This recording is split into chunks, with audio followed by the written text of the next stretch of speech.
Ladies and gentlemen, welcome to a very happy Monday version of Locked On Seminoles, your favorite daily Florida State sports talk show with your favorite Florida State talk people. It's Mailbag Monday. Drake, you pick the questions. What do we got on the list for the people today? So today we got a few things. One of them is a records question from Stoking the Flame. Not Stroking the Flame, that would be pretty hilarious. We got another question with a Joshua Buchan about whether Deion Sanders, how he could be a fit here if Norvell doesn't kind of pan out. Another one from our friend over at Micro Venture Funding, whereas how is it possible for FSU to rank up to second or third in recruiting and transfers, but rank seventh in on-the-field play and production? Oh, man, sounds like we got a great show for the people. Folks, we love Mailbag Monday. Make sure if you want to be featured on the next one, you leave your questions down below. With that said, let's get to the show.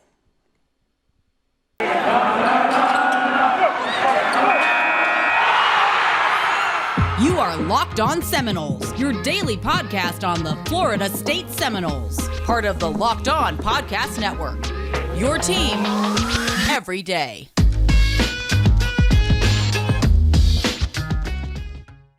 Folks, we thank you for being here with us. We love that you're here with us. We love that you comment. We love that you subscribe. We just hit 1,000 subscribers on YouTube, and I'm going to be honest, it feels great. But that's not 1,000 points that we earned. It's 1,000 of you that took the time to hit the subscribe button because you decided you want to hear more episodes, and we genuinely thank you. So if you're here for the first time and you want to hear more episodes, hit that subscribe button, like the individual video, and again, leave some comments. We do our best to respond to them, either in text or on our Mailbag Monday episodes. And today is one such episode. Drake, I got one for you before we get into the questions, if that's all right. It's not. We were right, asked man. by a gentleman. You can't be doing this. You can't be blindsiding me like this live on the air. No, I just want to see what you think. All right. It's fucked up, man. So I've been playing with stats a little bit here. And as y'all know, I'm one to do. And I decided to look into a question by a gentleman whose name I frankly forgot because I responded to his comment and then getting the filter, it's just a pain in the butt. But you know who you are.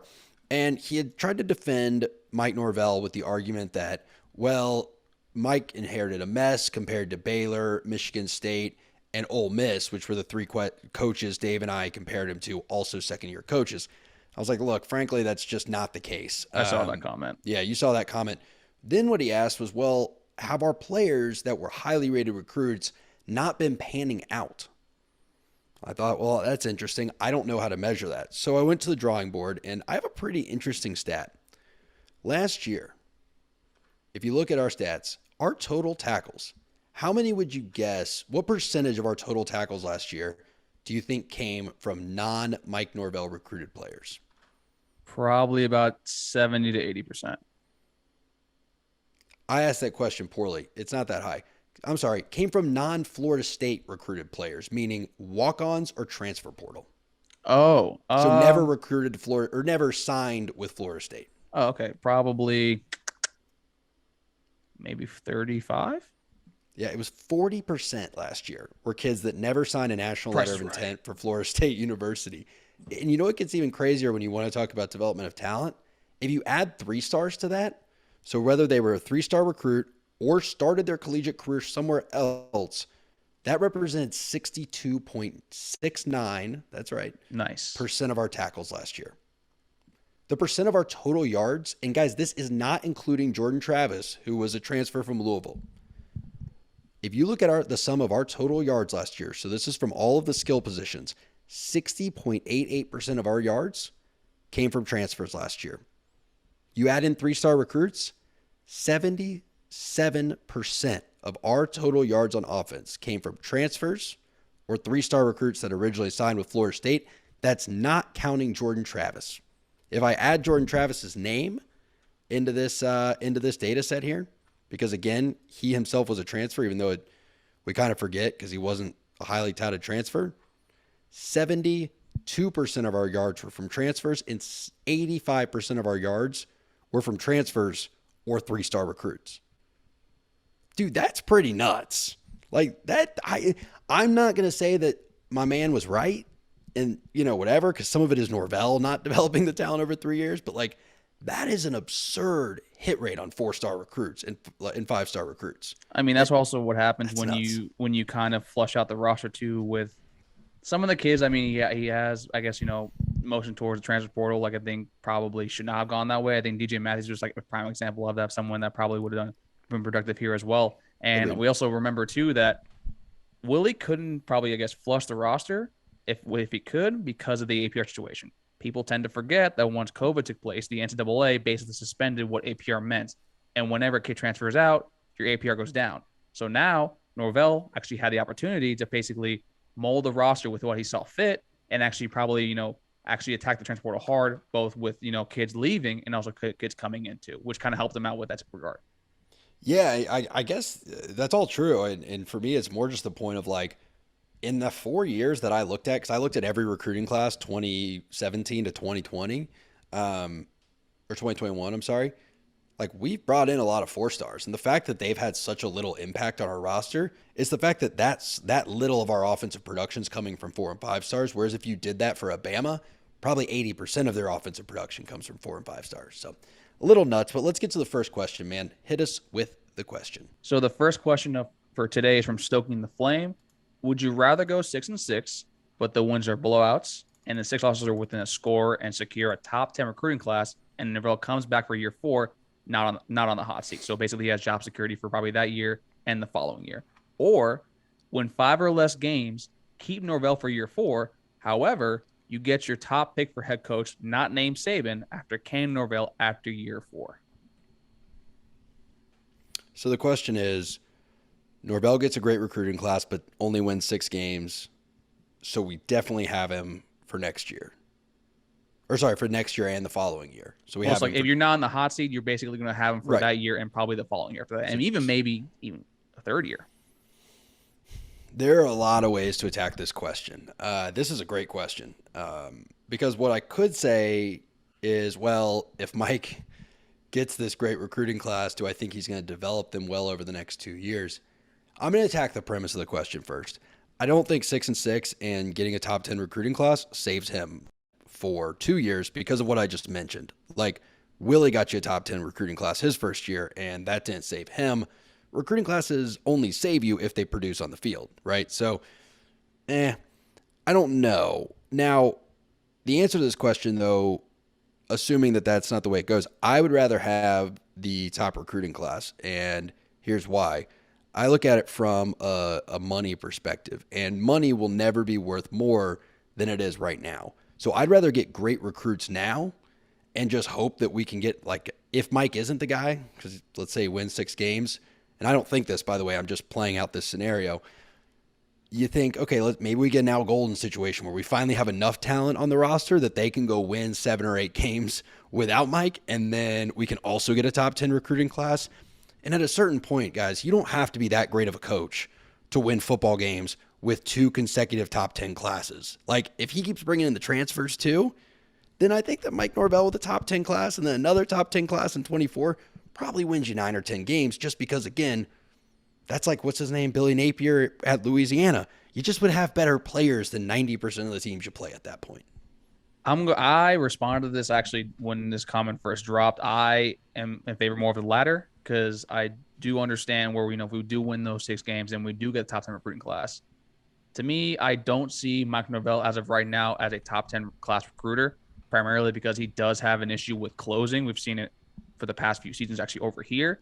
So to me, judging by that resume, judging by the past, I don't think he might get another top 10 recruiting class, but so far that's the only guarantee I have right here. And if he doesn't get those 5 wins, to me, that 4th year, most likely he's going to be gone. Also, Willie Taggart's buyout will be at its completion too, and also it allows us for the next 2 seasons to basically have offer being like, hey, make the job a lot more attractive, and also basically give a king's ransom to whoever want to hire. And me personally, if I'm offered, I want to bring some guy in that I actually hired, and that's when you go out and grab, for you, a Pat Fitzgerald, because that's your boy. Me and Dave me and Dave are on the lane train. So, like, Patty Fitz can only be Patty Fitz at Northwestern. Once you take Patty Fitz out of Northwestern, he's no longer Patty Fitz. So. Or how about we grab Dave Aranda? We can do exactly. That too. Yeah, I'm with you. I mean, to me, look, hey, this question, good question, but he didn't say we couldn't get a new coach in 25. So if we're stacking top 10 classes, Those guys are only going to be like sophomores and juniors in 25 when a new coach comes in. So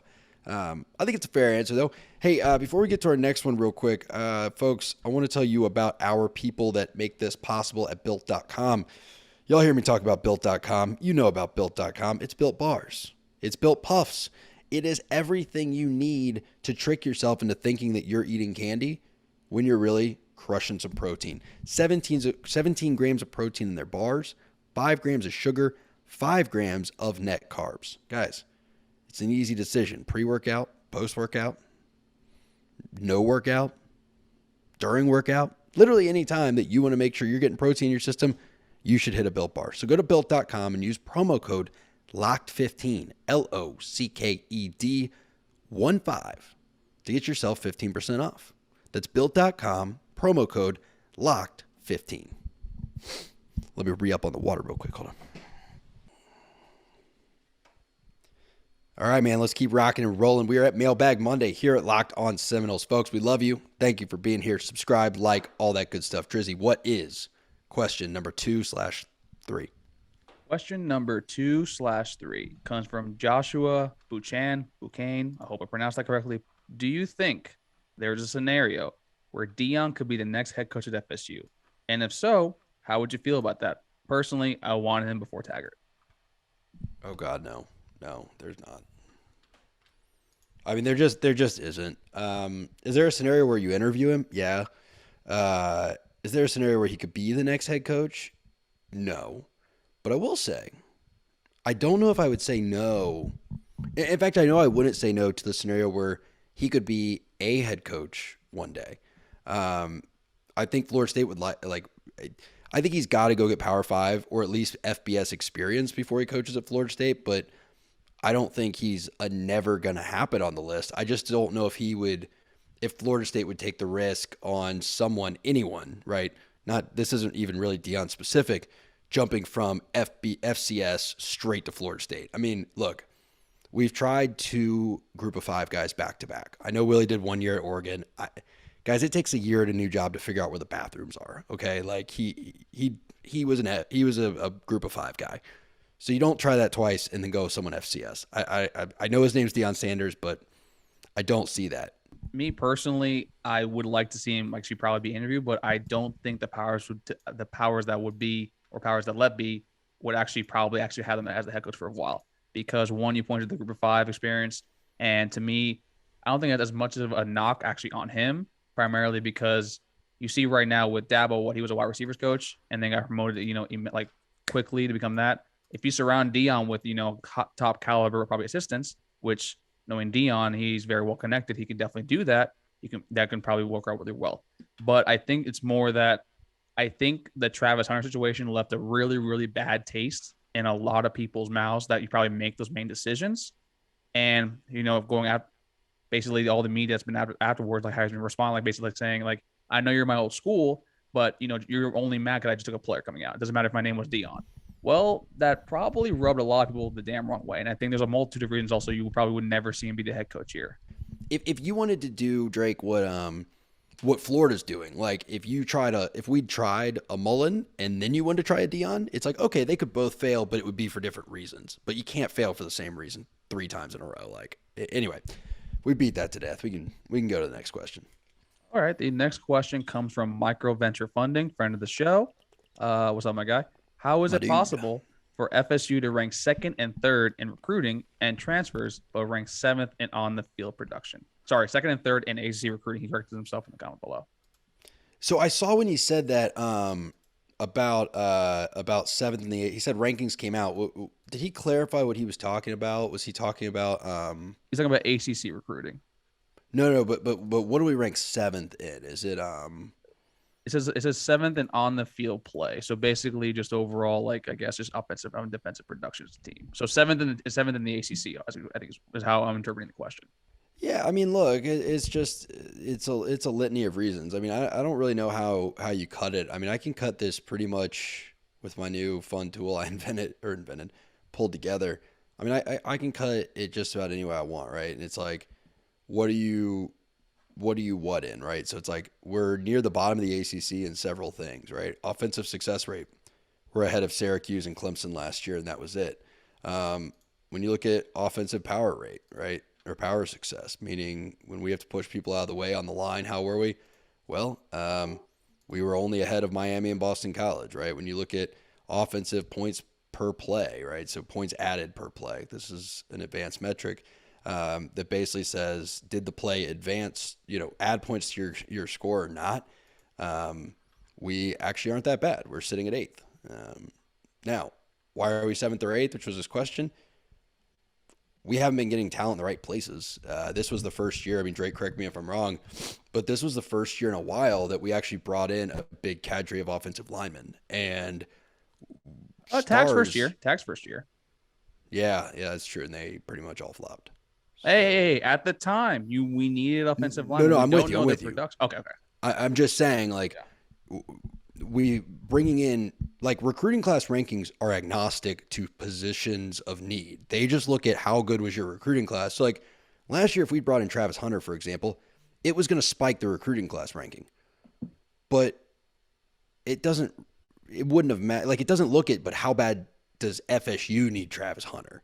So I would say the larger answer to the question is that there's a pretty weak correlation between recruiting class rankings within your conference and on the field production when you look at a small sample size. Now, if you look at it over 5, 6, 7 years of consistent recruiting, there's a direct correlation between wins. But A, we haven't been doing it long enough because we had a couple down years. And B, we really missed on some positions of need, namely offensive line for 2 years, quarterback for 2 years. And this past year, we didn't get any linebackers that we needed, nor did we get any receivers. So, yeah. So basically, it goes down to, I think, just back coaching, which I think in a lot of the games last year, you can say with some of the decision-making that we both agree kind of was odd in some games. The recruiting has been lackluster for the past few coaching staffs. I mean, like you said, we gave Taggart a lot of hell for basically not getting a QB recruit, and now most of the QB recruits that Norvell has gotten are gone, or when they saw the field, they particularly aren't good. And ironically, his starting QB is a Taggart recruit.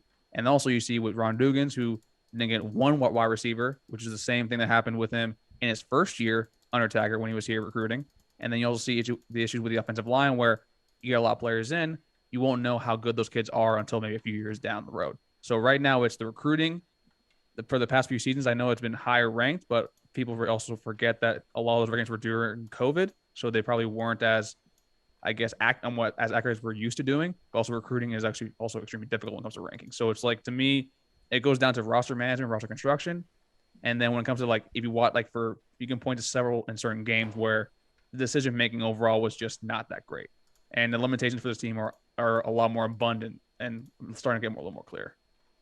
Yeah, I mean, look, do we want to count 2020 as a Mike Norvell class? Are we going to count that as a Mike? I mean, it was a transition class, but I mean, you kind of have to because he picked the kids he wanted to keep or not, and he told the kids that he didn't want to keep in the classes to go somewhere else. Yeah, so let's look at this. So I'm going to take out 2022 because we don't know what these kids are going to do yet, and I'm going to look at his best recruits. Right, have been Demore Tate, hasn't seen the field. Destin Hill. God only knows where Destin Hill is. You're never going to see Destin Hill play in a Florida State uniform, by the way. Brian Robinson, okay. Chubba Purdy, gone. Jadarius Green McKnight, gone. Lawrence Toafili, working on it. Steven Dix, we're hoping he comes alive along with Lawrence this year. Hunter Washington, transferring, right? Yeah. Malik McClain, we'll see this year. Chambray Jackson, have I gotten to 10 yet? I was trying to do his top 10. Yeah, that's 10. Okay, so his top 10, right? Chambray Jackson. So you literally have 1, 2, 3 of his top 10 have seen any kind of meaningful snaps. And that answers the question for you right there, right? If you want to go out to the top 15, it just keeps getting worse. It's you have Amarian Cooper, who's great, but then you have you have 2. Okay, Amarian Cooper, Ja'Kai Douglas, but then you have in 13, 14, and 15 of Mike Norvell's best recruits are Rodor, Patrick Payton, and Emmanuel Rogers. To be honest, I don't even know who Emmanuel Rogers is. He never qualified academically. Yeah. He's a JUCO. So I mean, that's a pretty horrible conversion rate. So like, yeah, I mean, that's the answer to your question. The conversion rate, the hit rate, I would say, has been absolutely atrocious. And I think that's a few things. Like you said, Drake, 2020 transitional class. Like you don't. Here's the thing: in a transitional class, you don't have a lot of options. Your best option is to keep kids that were already committed to the old staff. However, like that's hard to do, right? Your second best option is to bring kids with you from your current school. Which he if didn't you're at do. Memphis, Which coming he to Florida didn't do. State, well, optically he shouldn't have. Even if some of those kids were good, like it just wasn't. 2 of them No got one- drafted this past weekend. Sure, later, but I'm saying optically, it was probably for the best. Just think about what Dave would say if he was bringing Memphis recruits with him. Like Dave is the perspective you got to channel on that one. Do you? Okay, I know, but like, do we give Dave that much, power with his opinion? Are you sure you want to go down that road? You give the boosters power, and if you don't know the kid's going to pan out, I'm not saying you shouldn't have brought any, but it's fine that he didn't. And then what you're trying to do is you're trying to get kids that are highly rated, that look good on paper, that you're told by people who are in the know, either have off the field issues, or in the case of the guy's name I just read that you said, are really struggling academically and are probably gonna have to take summer school classes and stuff like that, or like Destin Hill, have some other reason why other schools aren't taking them. So transition class is what it is. And then you got the 2021 class. And dude, that class, it's not just a Florida State problem. It is widespread across the country that you have a class of kids who you didn't get to see play in person for an entire year of high school at least. And they're just not who a lot of people thought they would be. And that's just the reality of it. I mean, there's nothing he can do about that one. But yeah. I mean, but he still makes the final call. But there's there's players out there too that he didn't want to pursue, and that he's like, to me, I think Mike a lot of the time takes the prospector Mike persona way too far, meaning that he thinks the diamond hunting is very, very fun. My guy, this is not There Will Be Blood. You don't need to literally go search every single vein for the small little reward that you get at the end.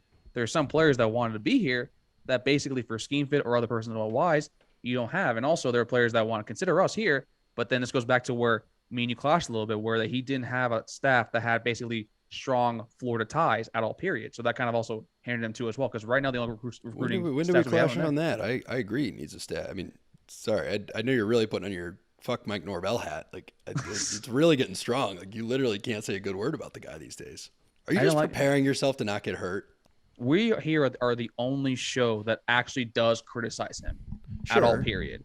And that's more my thing with that. And Mike does do good things. I think he's done really good organizationally wise across the board. He's also basically been able to make it a lot more excited to watch the full program.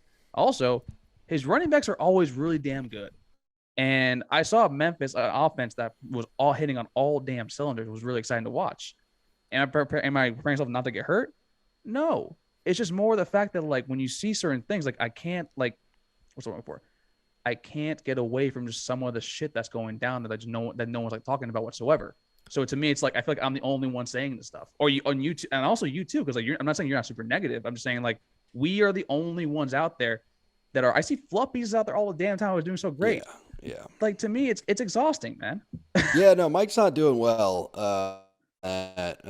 But I don't lay the blame for everything at his feet. I think it's not everything. It's admin too. There's issues with admin too. Before Alford, got into the power too there. It's a lot of stuff. It's the entire. This is nuts, though. The program does not look good as a unit, and I think just he's the easiest one because he's the head football coach. He's the head guy.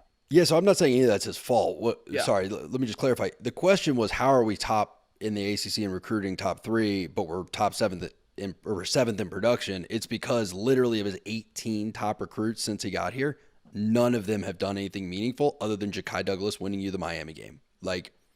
That's whether it's his fault, whether it's position coaches, whether it's pure dumb luck, and it's a factor of all of it, and misevaluation due to COVID and transition class. The reality is that's just an obnoxiously low hit rate. And that to bring this all in for a landing, microventure funding is why Mike Norvell is up there in ACC recruiting, and we're not up there in production. But let's get to our last question or two here. And before I do that, folks, betonline.net is one of our proud sponsors. They have been since we started with the network last April. BetOnline.net, they've got all the lines, all the odds, all the props. I don't know if y'all made money on the NFL draft. Drake, did you end up? Did you have Jermaine Johnson top 10? Did you end No, up I had him over placing that, 9. or? I had him over 9.5. Oh, good. Okay, so that cashed for you. Yeah, that's I had a feeling that when you hear someone's name a little bit too much, that means that someone's like basically trying to tank their value, which happened, and then he got drafted 26. But hey, he went to a good spot in the Jets. I think Robert Saleh is really good with defensive ends.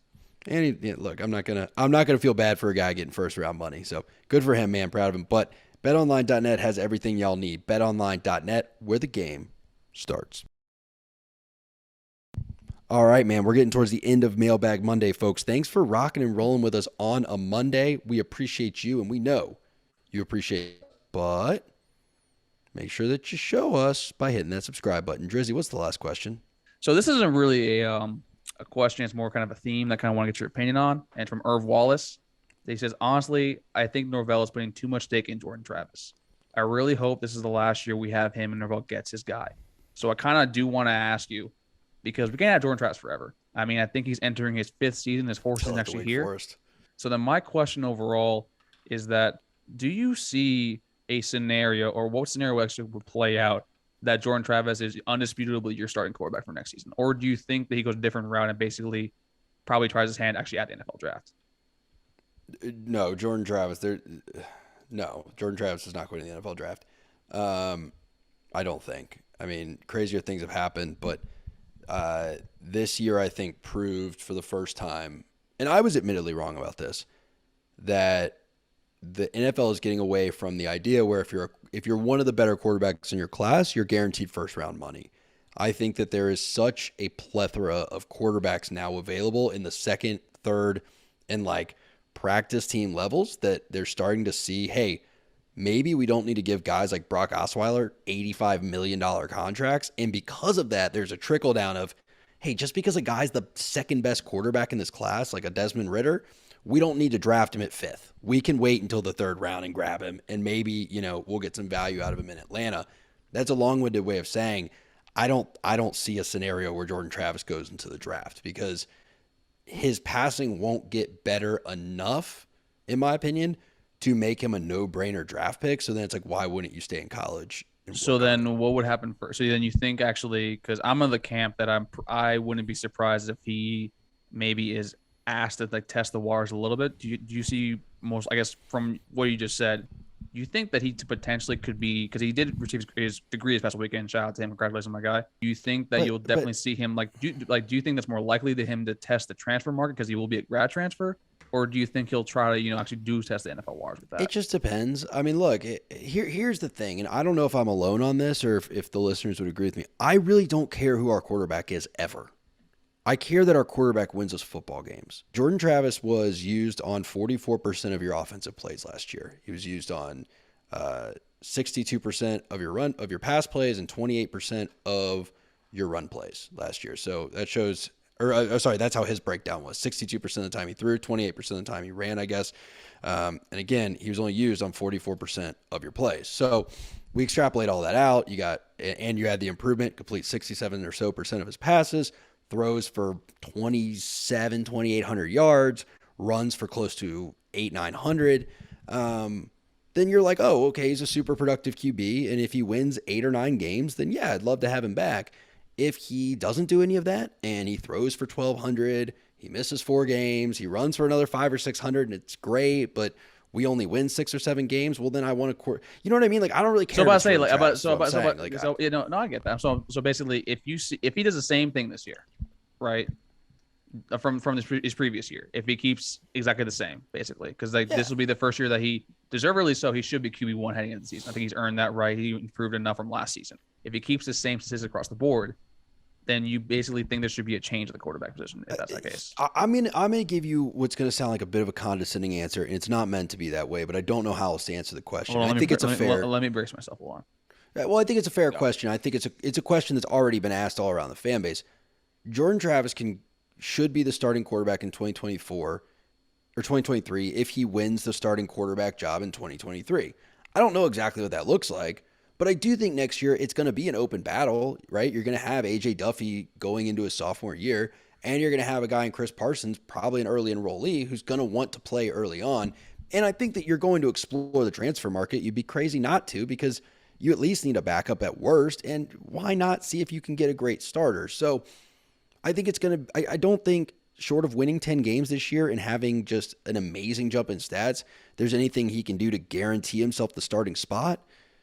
But if he wins it, he wins it, and I'll be agnostic to whose name is on the jersey as long as I feel like our starting quarterback in 2023 is positioning us to win the most games. And I think that goes back to like the crux of like I guess not the question, but the statement where Irv Wallace was saying, I think Norvell's putting too much stake in Jordan Travis, which is kind of funny because I think both you and I have agreed that Mike Norvell hasn't particularly, I guess, treated Jordan Travis the best way possible, with basically showing more deference to James Blackman the first time, and then Mackenzie Milne last year, even though we saw after the Notre Dame game where and he tried to Purdy.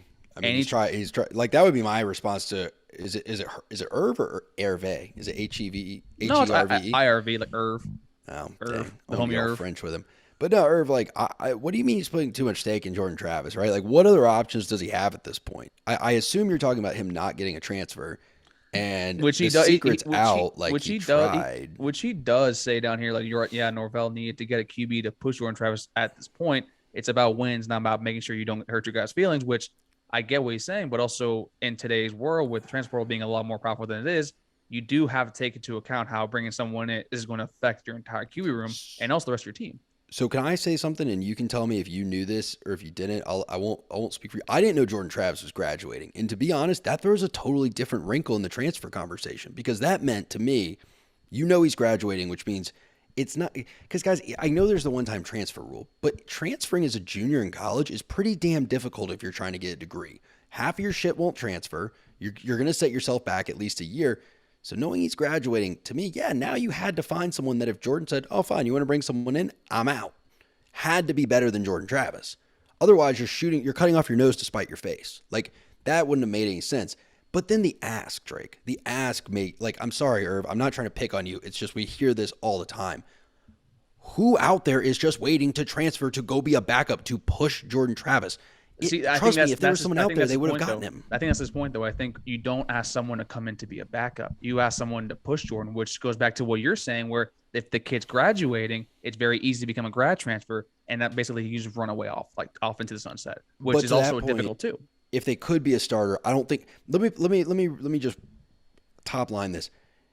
I don't think Mike Norvell cares if Jordan Travis is a starter. I really don't. I don't think they were going up to people and saying, hey, do you want to come be Jordan's backup? I think that the kids they were going after said, wait a minute, don't you have an entrenched QB1? Like, kids have eyes and ears. They can go on message boards. They can Google shit. They go on Twitter. Like, you're going to look at that and go, am I better than this kid substantially enough where if I go for, remember, they only have 15 spring practices, where if I go for 15 spring, I can prove myself better than him enough to become the starter, yes or no? And if the answer is not an absolute definite yes, most good players are not going to want to transfer there when there's 100 other FBS programs, give or take.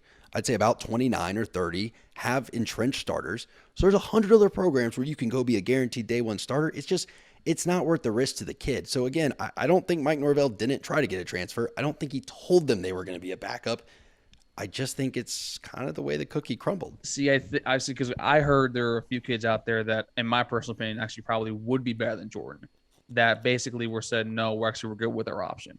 Like, to me, that's what was, I guess, more my kind of like, because we need an extra option out there. We basically have Max Johnson.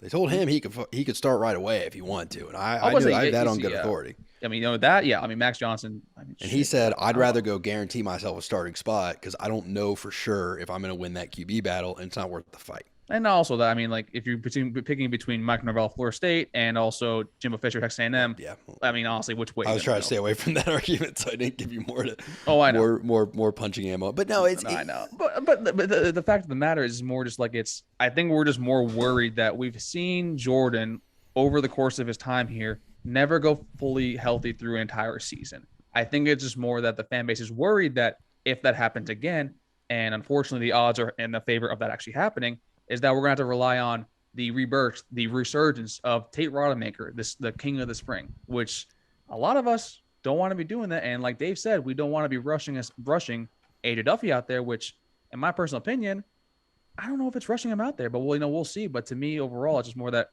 Geno English is your fourth quarterback. My man's got great TikToks, but other than that, I mean, I'm not going to be shouting his name from the rooftops. Gino Babino. Yeah, I agree with you on all points. I don't think Mike Norvell disagrees with us. I think that if you got Mike Norvell in a room, maybe you had a glass or two of bourbon together and you were having like an off the record conversation, I don't know if he would be like, yeah, no, we just didn't want to get another quarterback.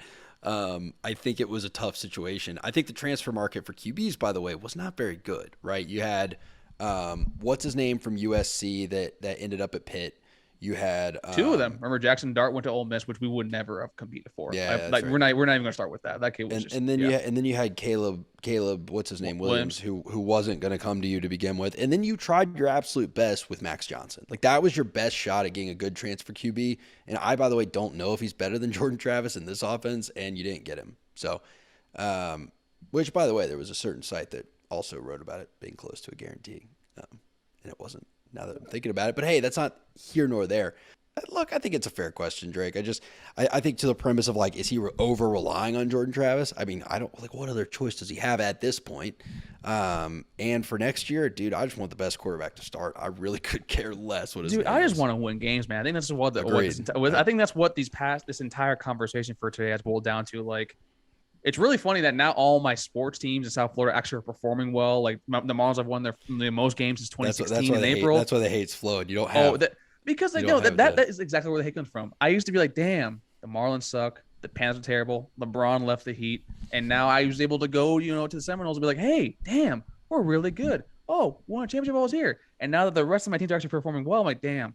I need to just have my directed anger towards something else, and it's really easy when your college kind of sucks and you're a booster. So it's really easy. Well, that's the other thing is like you've gotten so used to sports being a source of anger, you don't know how to be happy. So you need the anger to go somewhere because you're like, I want to be with the Marlins. Talk about man. I enjoyed a great game with my dad yesterday. I'm going to the Panthers game, the playoff game on Thursday. Right. So that anger has to go. So that's my point. Hey, I'm the same way, man. Like I don't know. Like if Florida State gets really good again, I don't know what to do because I've gotten so used to just spending the fall so angry. I should use my anger for the gym, but that's not fucking happening. I'll become a Falcons fan, I guess. Anyway, folks, we'll talk more offline about what to do with our misdirected anger. But thanks for the questions. We really appreciate y'all coming through on a great Mailbag Monday, and we can't wait for y'all to come through tomorrow for TikTok. No, I'm just kidding. We're not doing TikToks, but we'll see you tomorrow on Tuesday. I'm your host, Max. That was your co-host, Drake, and this was Locked On Seminoles. Take care, everybody.